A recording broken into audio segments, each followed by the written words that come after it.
Hello, everyone. Welcome to the event today as we recognize the International Day of Food Loss, International Day of Awareness of Food Loss and Waste. It's a very special day for us at IntelliDigest to be able to discuss some of the key challenges we have across the food system, especially the issue of food waste and how that can be addressed. It's a privilege to join you today for this important dialogue, and it's also an opportunity to hear about different ways we can address the food system challenge that we have, especially around the food waste.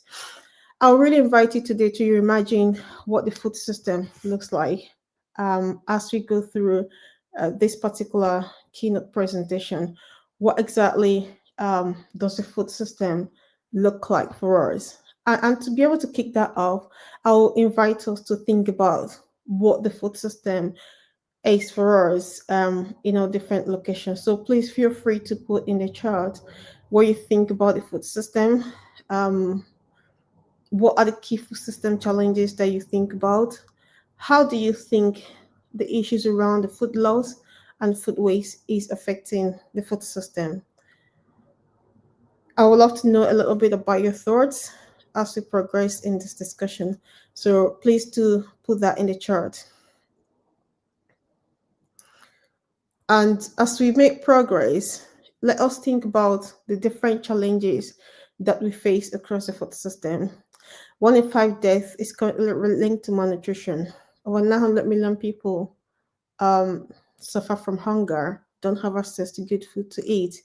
Over 1.9 billion people suffer from obesity, and this is causing a huge amount of resource in terms of healthcare support.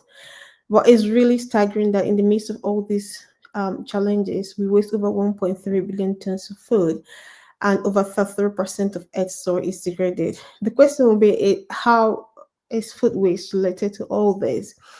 But think of it. Think about a loaf of bread. When you buy a loaf of bread, what is actually put into growing the crops, the wheat that is used in producing that bread? A lot of resources is put in the process. The crop is being irrigated. Nutrients are put in the soil to help grow the food. And even when it is harvested, it is processed. Energy is required to process this food. It's being transported, it's being stored, is then made available in the shops, and then you buy it and then you take it home, or you eat it, or it's presented to you in a restaurant. Just think about all the processes that you've gone through. You realize that a lot of resource has already been put into creating this one single loaf of bread. And it's really staggering that most of the food, because bread is stable food, most of the food wasted are mostly bread. So a lot of resource goes into producing this single loaf of bread. And when it is wasted, it means that we've wasted quite a lot. So that is why it's important that when we think about food, we don't just look at the food on the table, we think about all the resources that have been put in producing that food and what that really means. Now, why is it also important that we think about this? Food waste affects what's available, affordable, and accessible to people. When fresh, nutritious food is lost at source, it becomes harder to deliver healthy diets to those who need them most. At the same time, ultra-processed foods remain cheap and abundant, driving obesity, heart diseases, and diabetes. And the more we can have fresh produce, healthy food available to people, the better we can have improved health outcome for most people. And now when we think about this, we also think about the impact on our environment, how the issue around food waste impacts on our environment. Consider the food waste in a country, it will be the third largest emitter of greenhouse gas emission after China and the USA. Food waste account for over 30% of food produced for human consumption, which means that a lot of the food we produce to eat we actually waste them. So it's important that we address the challenge of food waste if we want to improve access to good food for a lot more people. Now, the question is, where do we experience this food waste? The most interesting thing is that food waste occurs across every stage in the food supply chain. Whether you're talking about the farmers who are the food producers, that's where we talk about a lot about the food loss issue and food loss challenge. If we're talking about any waste occurring outside the farm gate, we talk about food waste. So this is the way that the United Nations representative organizations, which is UNFAO and UNEP, have tried to separate the two to allow for accountability and for data collection. So food waste occurs both pre-farm gate and post-farm gate.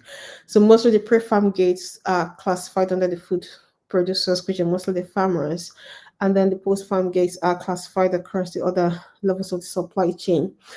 But more importantly, every food waste, every food produced is geared towards human consumption. So everything revolves around the households, and then households do also contribute to the food waste. So it's important that we start looking at these different stages. So if we look at the production phase, we see a lot of crops left unharvested due to shortage or market price drops.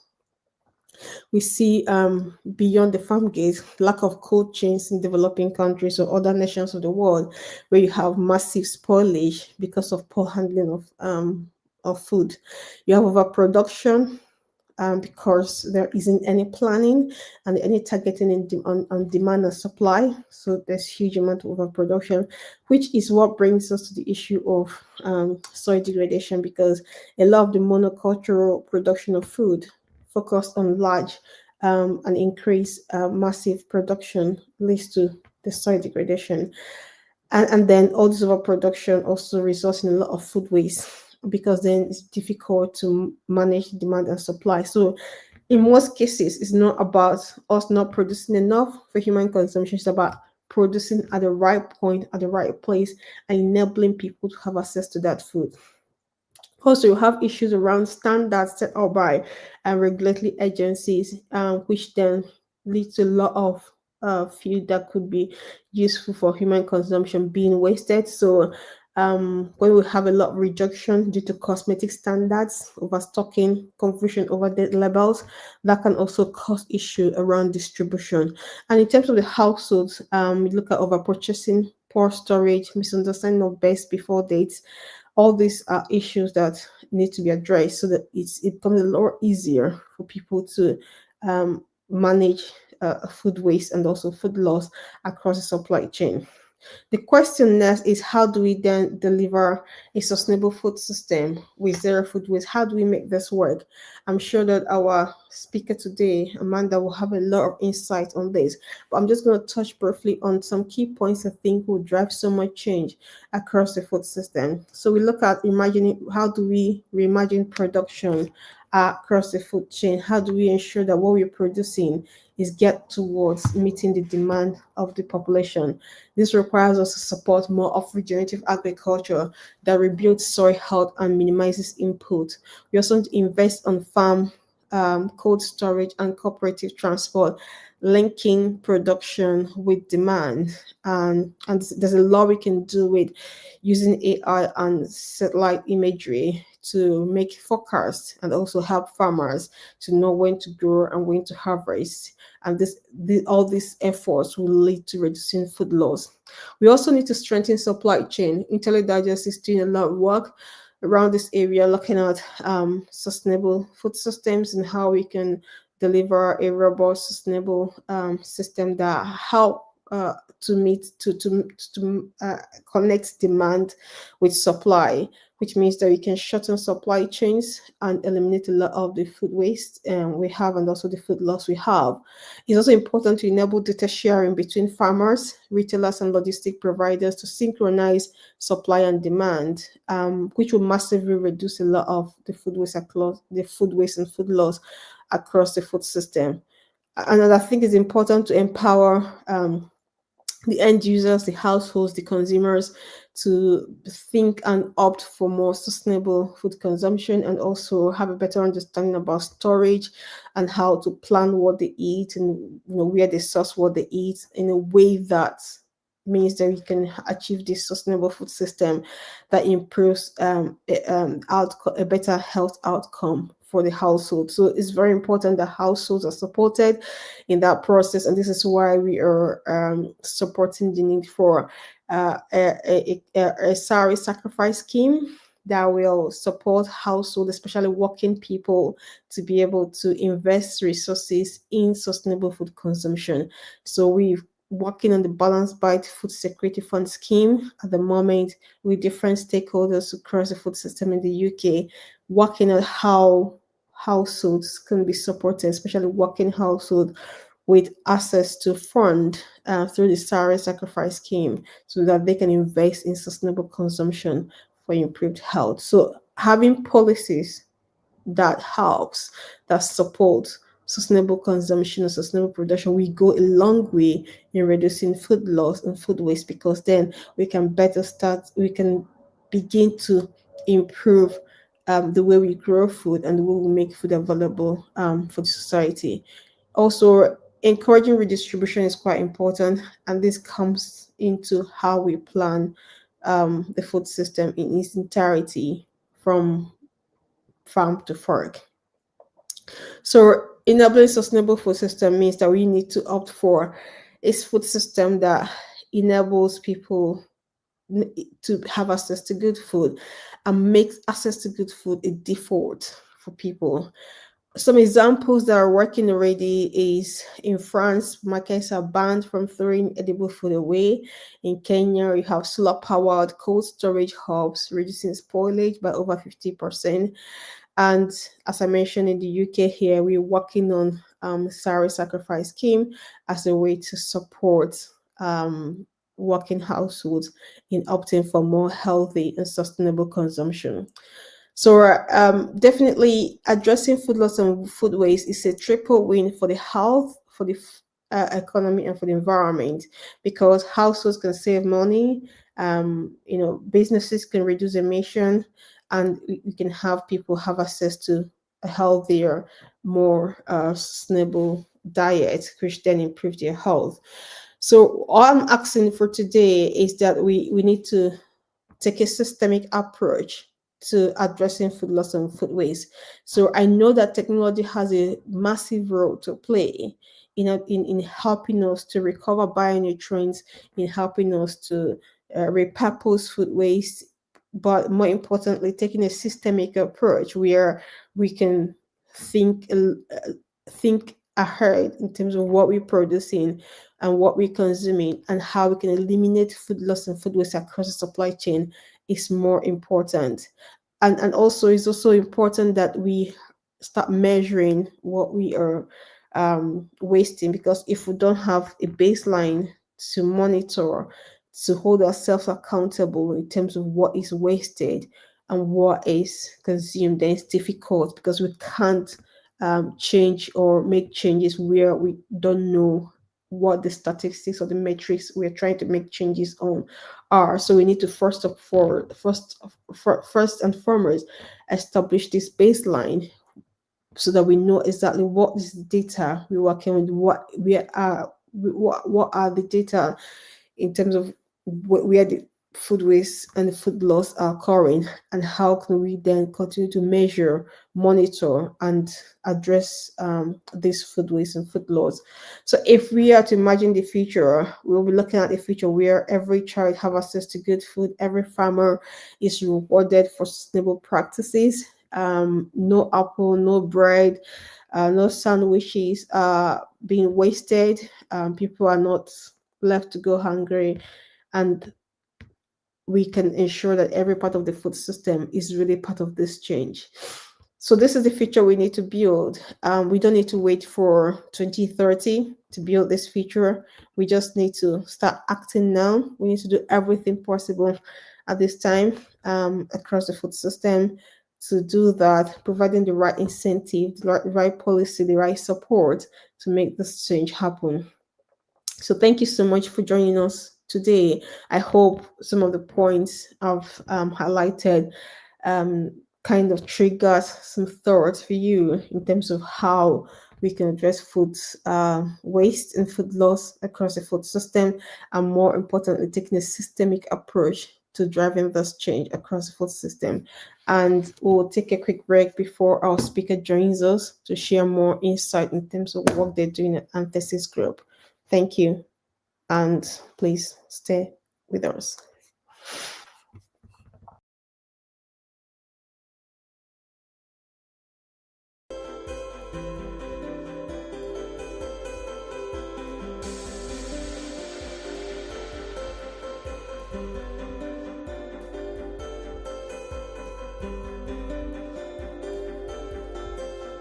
Did you know?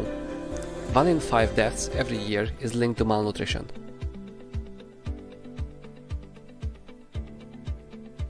Agri-food production systems contributes over 30% of global greenhouse gas emission.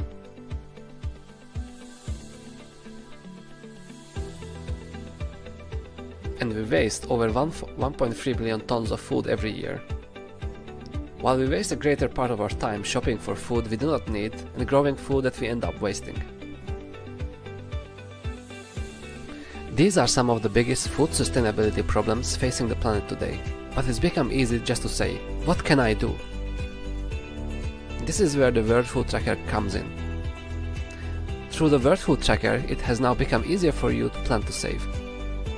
By planning your food diary on the World Food Tracker, you will discover locally produced food that nourishes your body and improves your health with zero impact on the environment. And here's how it works. You make your food diary using recipes from the World Food Tracker. And the World Food Tracker will use your recipe details to identify the food items you will use in the meal preparation, then provide you an insight on nutrient composition of the food and the shopping list.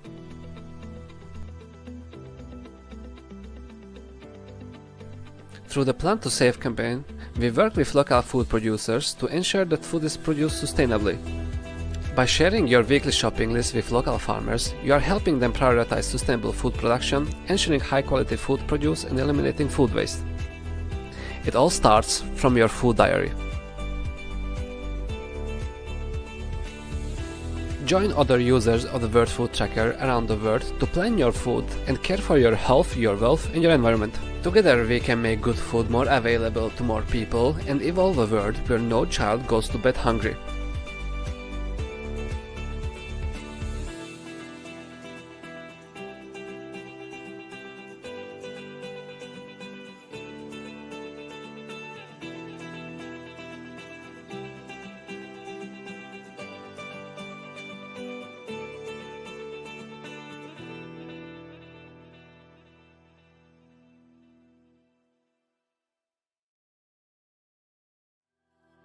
Did you know? 1 in 5 deaths every year is linked to malnutrition.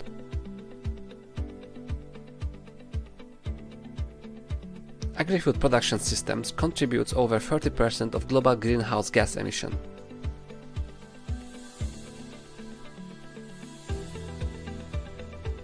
And we waste over 1.3 billion tons of food every year. While we waste a greater part of our time shopping for food we do not need and growing food that we end up wasting. These are some of the biggest food sustainability problems facing the planet today, but it's become easy just to say, what can I do? This is where the World Food Tracker comes in. Through the World Food Tracker, it has now become easier for you to plan to save. By planning your food diary on the World Food Tracker, you will discover locally produced food that nourishes your body and improves your health with zero impact on the environment. And here's how it works. You make your food diary using recipes from the World Food Tracker. And the World Food Tracker will use your recipe details to identify the food items you will use in the meal preparation, then provide you an insight on nutrient composition of the food and the shopping list.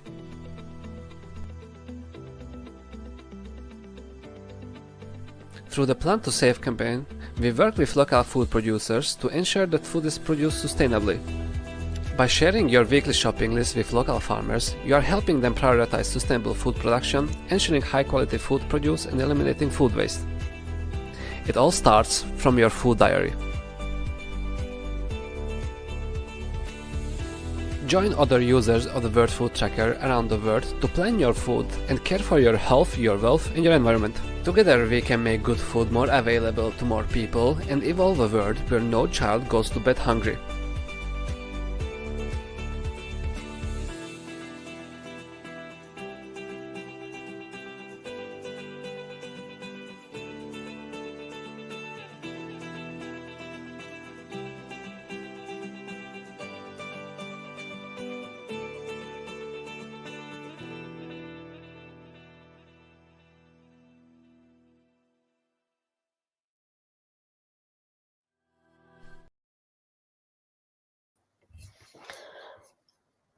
Hello.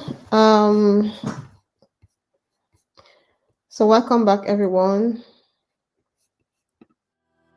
Did you know? 1 in 5 deaths. Welcome back, everyone. So we're going to move into the next phase of our presentation today, and I'm pleased to introduce you to Amanda Thummers.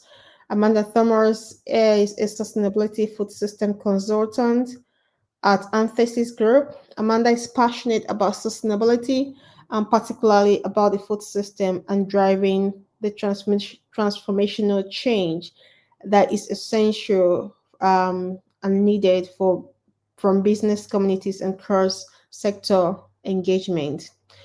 Amanda is experienced in delivering and embedding sustainability projects within food businesses to combat climate change and biodiversity loss, in particular, addressing all aspects of food waste, their drivers and solutions. Amanda's most recent contract saw food waste reduction initiatives deliver waste reduction over 70%. Amanda has got a strong background in project management, having led many strategic multi-stakeholder impact programs in multiple countries across several brands and sites. At this point, I will hand over to Amanda to tell us a little bit more about herself and the projects that she's working on at Anthesis Group. So thank you so much, Amanda, for joining us today. Thank you very much. Thank you. Great to be here. And yeah, I'd love to talk to you a little bit about the work that we're doing today that addresses and aims to tackle the problem that is food waste globally. So yeah, I'm going to jump ahead to the next slide already. So why do we, specifically at Anthesis Group, look to address food loss and waste? Well, for us, it's just one of the critical levers in delivering a sustainable food system. I think we've already heard that today, but worth saying it again. And for us as well, it's one of the levers that really has an immediate effect. It has a direct effect, and it has a very positive effect, both commercially, environmentally, and socially.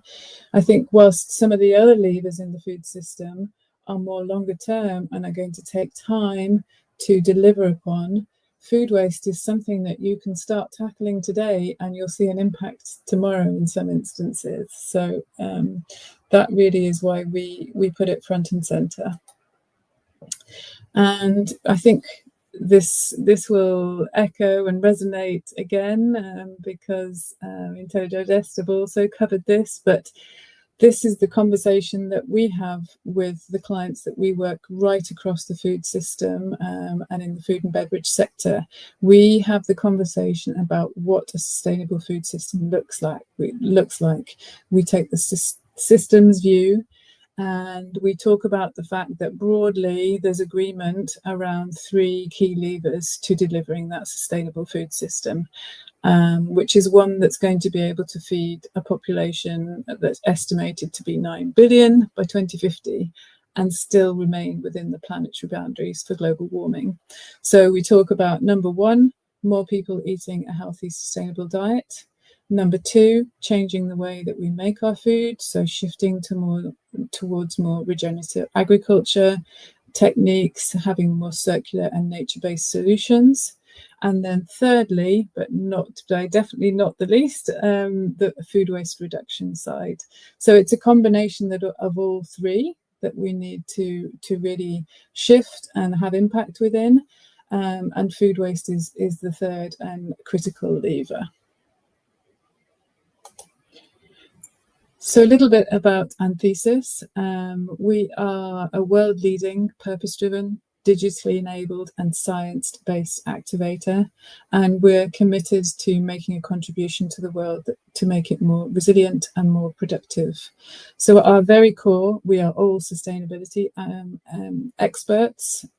We have a whole range of different subject matter expertise, whether it's advisory across digital solutions and carbon markets.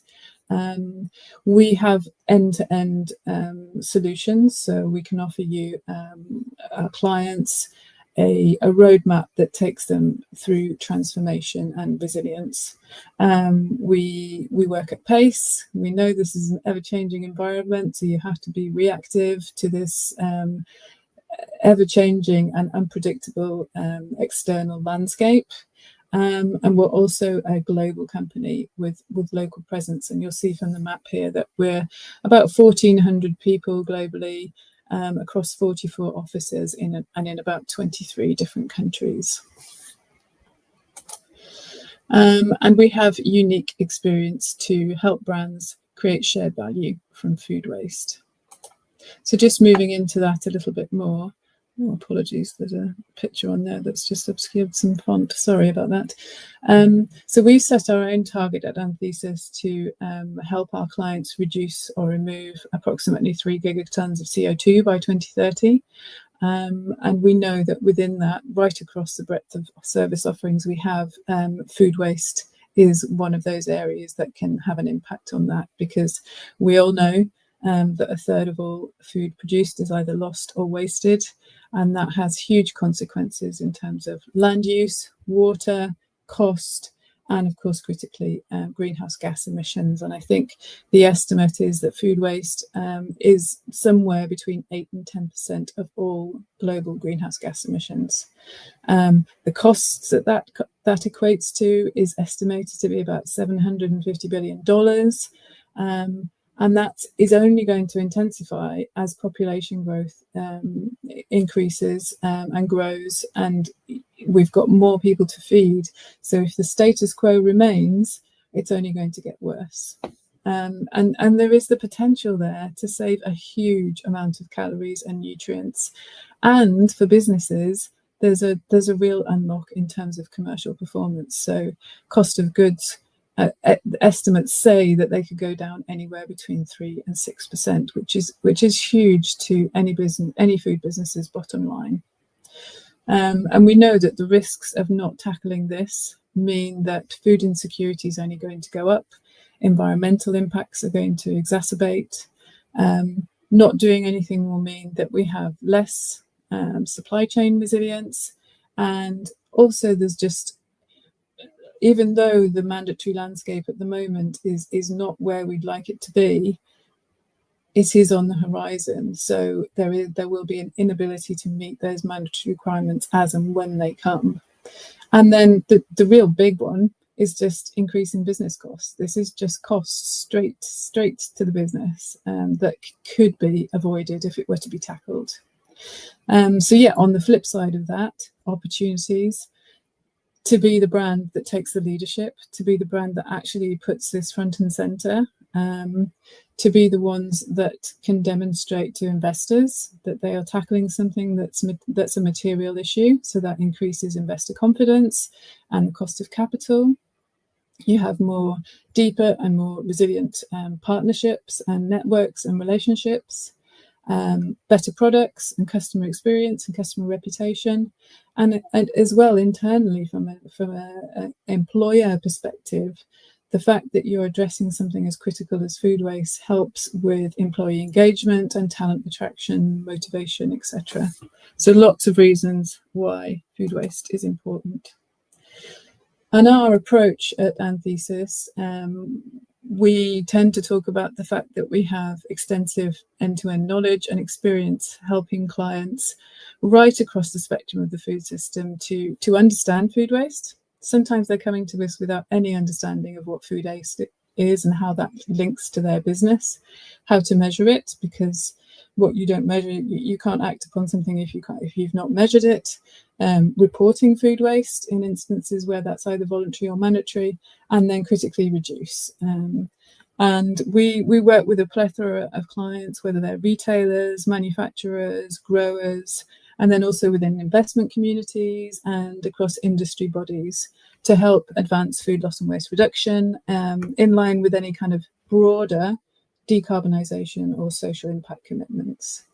So we have a relatively big team, global team, and we've got deep subject knowledge and expertise that we can apply to a client's business environment, and also working in the context of broader food loss and waste voluntary agreements and frameworks.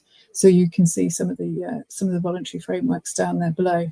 But obviously the goal is to have a positive impact on the food system. And then you can start to unlock on the right-hand side here some of those environmental benefits in terms of the emissions reductions, the supply chain improvements, water and land footprint reduction, delivering that social impact in terms of the tonnage and the calories that could be saved, which could actually help to feed a high percentage of people that constantly live in hunger, and just closing the loop in food, making it more circular, delivering the cost savings that comes with this, and then giving the companies and the brands themselves that reputation and license to operate, and indeed in some cases opening up new market opportunities. So lots to go for. Here's some of the different kind of topic areas that we tend to specialize in. On the first box here, you'll see that we sometimes just help a client understand how food loss and waste fits into their total business sustainability strategy. Often they may have done a materiality assessment, and it's helping them understand where food waste might fit within that, and understand what their current performance looks like, where there are any gaps. And that is often a starting point. We can then help with the number 2 box on here, which is about education and awareness. So we've often worked with clients to try and make sure that there's a culture of food waste, a positive culture around food waste within a business, that at the very senior level, you've got buy-in, you've got KPIs, but then beneath that, everybody is aware and understands how that in their roles, what a positive approach to food waste looks like. As an example here for the Sustainable Development Bank, IFC investment bank, that we helped create training programs for. And then thirdly, this is where we do a lot of our work, is in data collection, analysis and reporting. One big client that we work with in this space is Tesco. They have been a champion for food waste reporting for many years, and are real leaders in the space, and they want to understand how much food waste they are incurring as a business, and to help them to be able to reduce that. And that's not only within their own operations, but upstream in all of their supply chain. They do a lot of engagement there, but also at the consumer level as well. We heard today about how so much of food waste occurs in the home. So they also do a lot of work around trying to change and influence behaviours around food waste at home. The fourth box there is about implementation and strategy development. So once you've got your data, brilliant, but it doesn't stop there. Look at the data, let's understand the data, let's figure out where the hotspots are in terms of your food waste today, and how can we look at a plan and a strategy to help you reduce that in line with whatever target you've set yourself. Usually clients have set themselves the SDG 12.3, which is to reduce food waste by 50% by 2030. So we will work with that kind of goal in mind. Others are much more ambitious, which is great. Let's get them there sooner. And there's an example here of Grupo Bimbo, who are a bakery manufacturer who we work with to help them on this kind of project. And then after that, we do specialise in things like partnership development. So obviously every effort should be made to reduce food in the first place, food waste in the first place, but sometimes it's just simply not possible. It's not viable. It doesn't work to be able to reduce every single gram at source. So you have to look at Plan B. Plan B is making sure that any food that you've not been able to sell as a business, that you can somehow still get it to people, or perhaps as a secondary route to animals, so that the value of the food is still retained. So we help clients to figure out what partnerships look like in that space. We also then, on the next box, look at circular economy, what innovation looks like in this space, and upcycling of food, so that again the value is being retained, and that to a certain extent there are some revenue opportunities here, so that nothing goes to waste. And then finally, we have a whole arm of our group that can help with communication and consumer behaviour and awareness campaigns and communication campaigns. So hopefully that gives you a flavour of the types of things we do. And this is kind of a process map of, a typical food loss and waste project, the stages that we'd go through with a client. So we'd have this first stage here, which is the orange box of kind of on exploration, understanding what their operations look like when it comes to food, what the external landscape looks like in terms of legislation and frameworks, and then understanding what targets they have and any data and any methodologies they might have around that data and calculations, and then understand where the gaps are to help them have a really robust methodology in place. And at that point, we may introduce training and education. Then there's a whole phase of analytics, so trying to get to the bottom of what the data is telling us, and where there's any gaps towards the goal. Understanding where the hotspots are, and critically, what are the causes of the hotspots. So getting to the root cause is the critical thing to do in the analytics stage, and then being able to quantify those hotspots and understand what the potential impact of addressing those hotspots would look like. Then you go into solutions kind of phase, which is where you would look to explore and develop reduction strategies and any specific interventions that are tailored to those hotspots.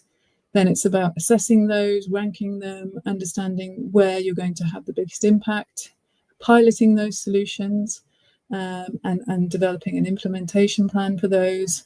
And then it's making sure that you actually do those pilots, you understand which ones are going to deliver the best results, evaluating those, scaling them where necessary, or going back to the data to kind of redo the process, and then reporting and communicating around that. Hopefully that explains the process. And then just to show you a few slides around some ideas around what food waste, there's an E missing on the waste, apologies, food waste best practice. So we definitely continuously monitor for legislation in this space, because legislation, I think, is a big lever in determining what action happens here, and it helps our clients understand whether they can already demonstrate leadership if they're ahead of legislation. You've probably heard recently that within the EU, they've now decided that there will be mandatory food waste reduction target setting, which is great news, something that's not happened before within the EU. They're not necessarily in line with the SDGs. They're not as ambitious as 50%, but I think it's a great start point, and I hope that this will perhaps encourage legislation change or policy change elsewhere around the globe. We also take a standardized approach to food waste and addressing it and coming up with solutions. So we tend to apply the food waste hierarchy, which you may already be familiar with, where you would always try and prioritize source prevention before you look at options to divert food waste or optimizing the way in which the waste is managed. So we'll always start at the top of the triangle and work our way down in the hope that actually none of it is actually going to disposal in that red zone, but most of it you're already preventing its source, or at the very least you're diverting to those ones at the top of the triangle. And then it is interesting at the moment, it's such an exciting time, I think, in food waste, because there's so much innovation and technology coming to the fore. Lots of pilots going on, but AI is being used a lot. And there's lots of new smart measurement systems being introduced. You may have come across Winnow that I've got on the screen here.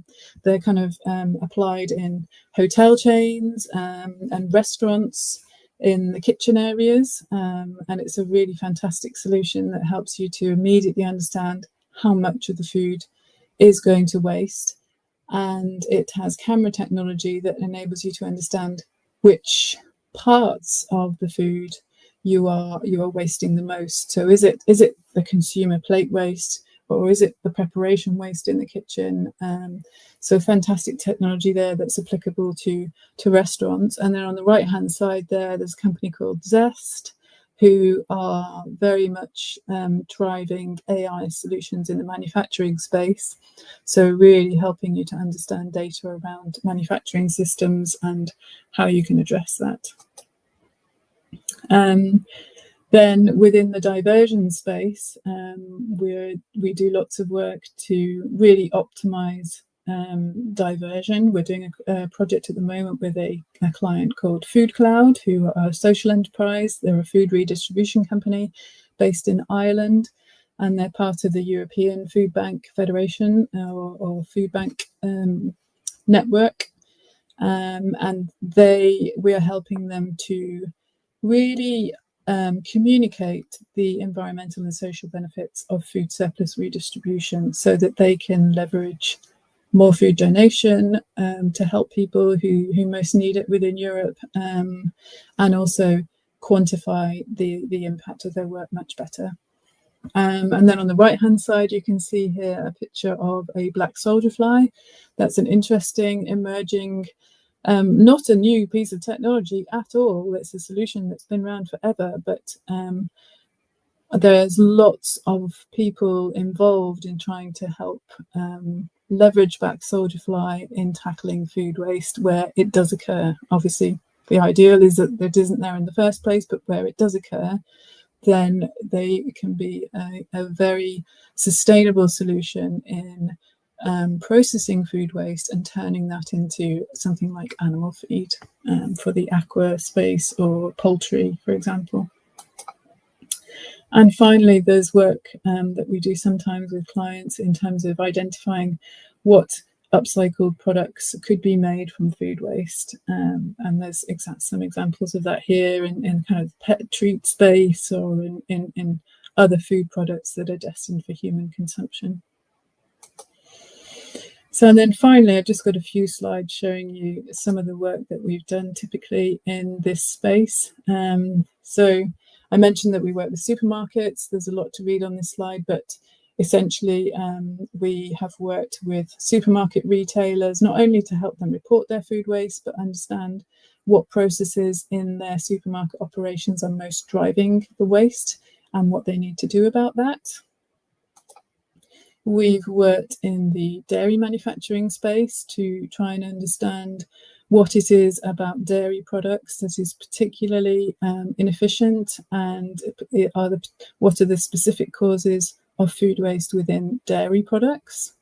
That involve kind of factory visits, understanding their processes, where waste was being generated and what could be done about it. This is the Grupo Bimbo study that we did, which was also involved site visits, factory process reviews to understand the main causes of waste, and that was across Mexico and Spain. This is our work with Tesco, which I think I've talked about a lot. We did a big study last year in the US, which looked at what is the capacity for food waste to go to animal feed. And what does the infrastructure look like? Because often you can make recommendations that they need to divert more food waste to here or to there, but if the infrastructure is not there in the first place, then it's simply not a viable solution. So we help them understand what the landscape looked like. And finally, this is the training and education program that we delivered for the Sustainable Investment Bank. And I think that is my last slide. So thank you very much.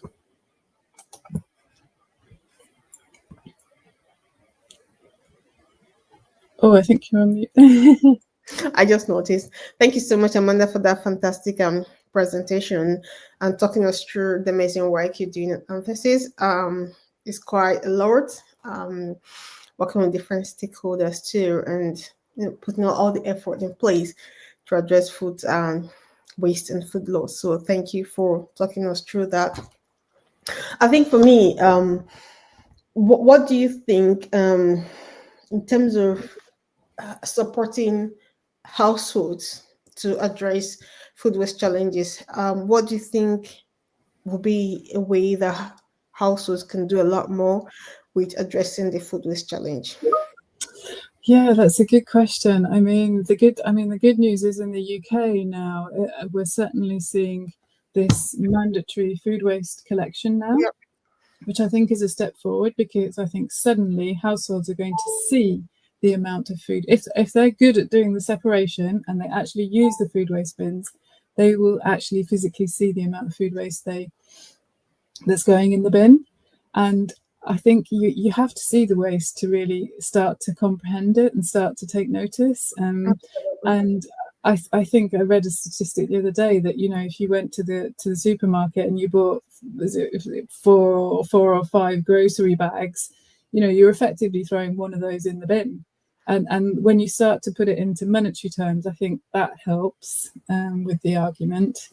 But, you were right when you said about there being a lack of understanding around labelling. I think there's still lots of education there to do around, when it says best before, if it's gone past the best before date, do I have to throw it in the bin? No, you don't. Absolutely not. But Yeah. some people, I think there's still confusion around that. And they just take one look and it goes in the bin. And that's just, lots to do around that, I think. Yeah, absolutely. Thank you very much. So, in terms of businesses, what metrics do you think would be most important for businesses to measure that can help them to track food waste or food loss, depending on what kind of business it is?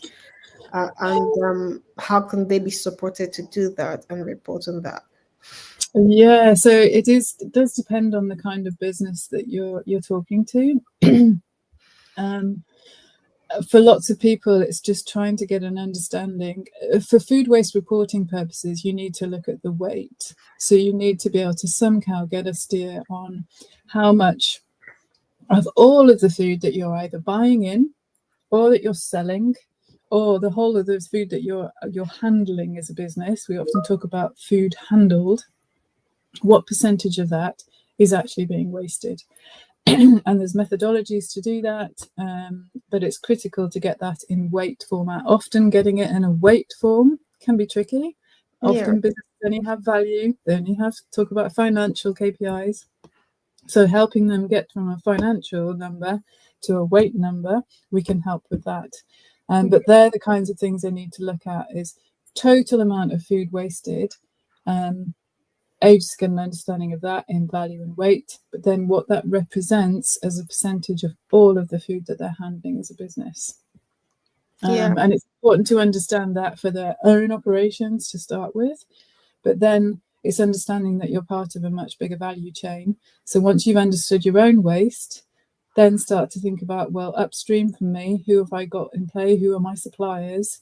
If I tackle my food waste just here in my own operations, could I actually just be creating more waste upstream? So taking a collaborative approach, definitely.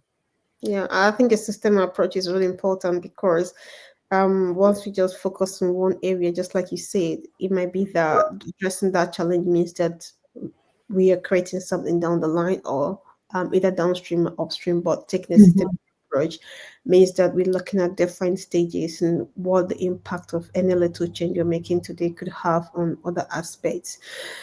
And I think also there's a lot of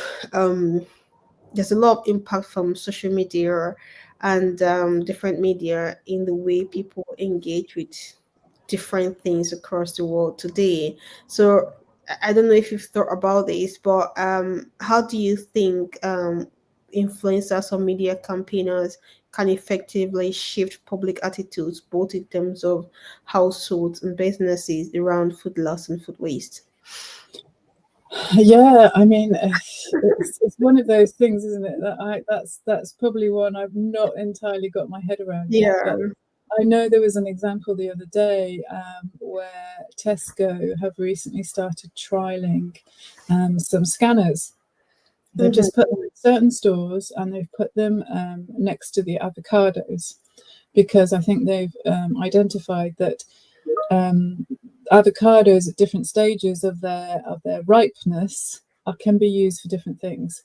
And obviously, so sometimes they're great for guacamole, other times they're just great for eating and slicing and eating on the spot, or other times they're just not yet ripe, but you can take them home and ripen them. So they were kind of putting this scanning technology in the hands of the consumer or the shopper, and they get to play with a bit of tech and they get to scan the avocado and it immediately tells them, oh, this one is one you can take home and let it ripen, or this one is one that's ready to eat right now, or this one's actually kind of going past that point and is almost, this is great for guacamole right now. If you want to make guacamole tonight, take this one. And that has gone viral. I mean, somebody picked it up and it's gone viral. And Tesco had no idea this was going to happen, but they're over the moon, and yeah, it's great. I think it's all helping. Yeah. So are you saying the scanners are in the shop, or shoppers need to buy the scanners to be able to use them? Yes, yeah. Which way? They buy it or is available in the shop? So the scanners are just in the shops, and they just can pick up the scanner when they're about to pick an avocado, scan the avocado, and it tells them what that avocado is good for on the scanner screen, and then they make the purchasing decision based on which avocado they want. And then That's at least when they get home, they use it for the right purpose, and it's not, they don't open up the avocado and think, oh, that's not the one I wanted, or that's not ripe yet. Yeah, that's quite interesting.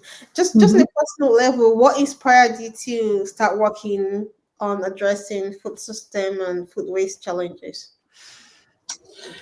I think there's so much that needs to happen in terms of policy.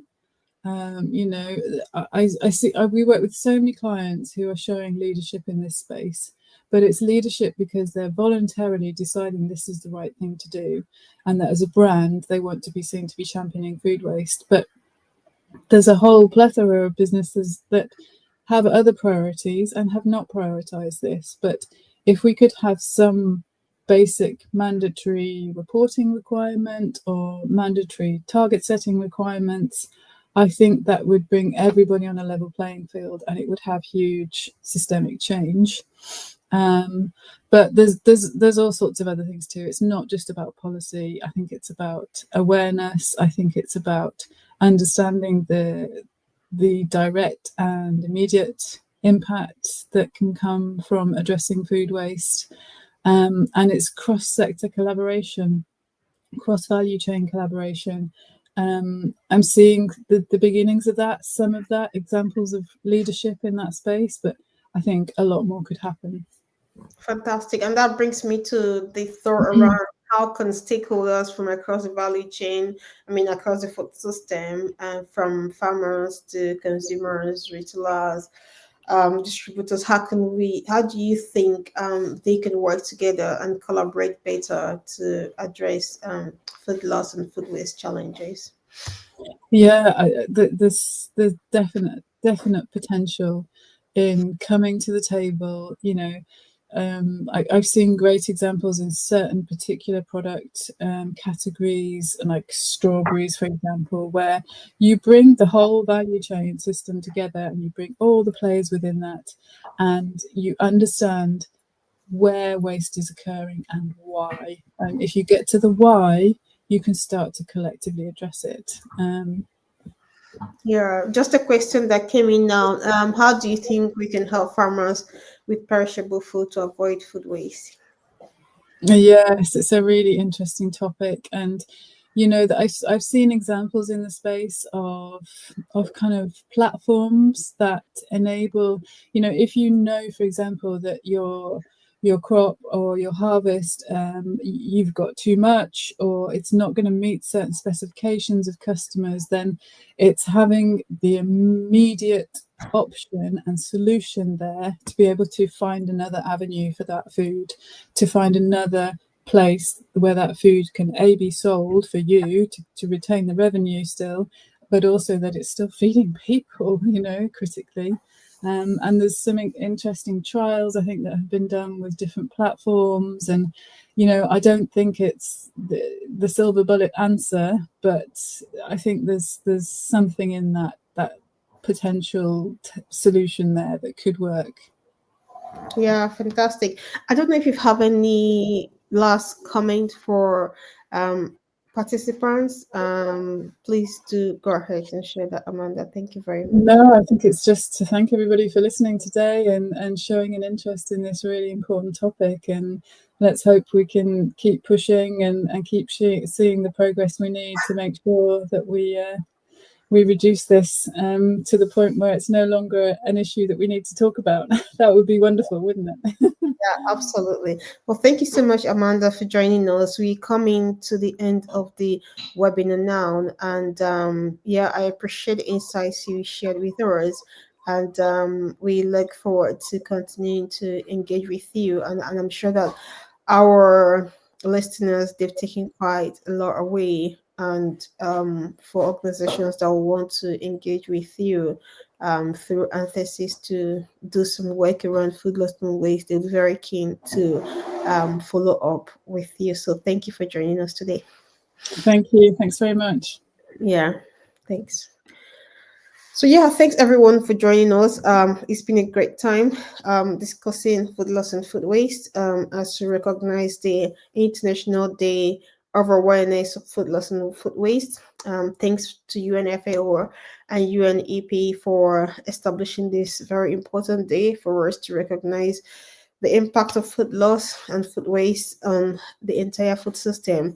I hope you found this very useful to understand some of the challenges we have on food loss and food waste, and how you, as a member of a household or as an individual, or you as a member of an organization, can take some meaningful steps to begin to address the food waste and food loss challenges within your household or within your organization. I'm quite happy to stay in touch and also to support you and your organizations in what you're doing. And also, we've got amazing solutions within IntelliDigest, which we're always keen to offer to households and individuals and also organizations to address food loss and food waste. And we would love you to stay in touch with us and explore these solutions with us.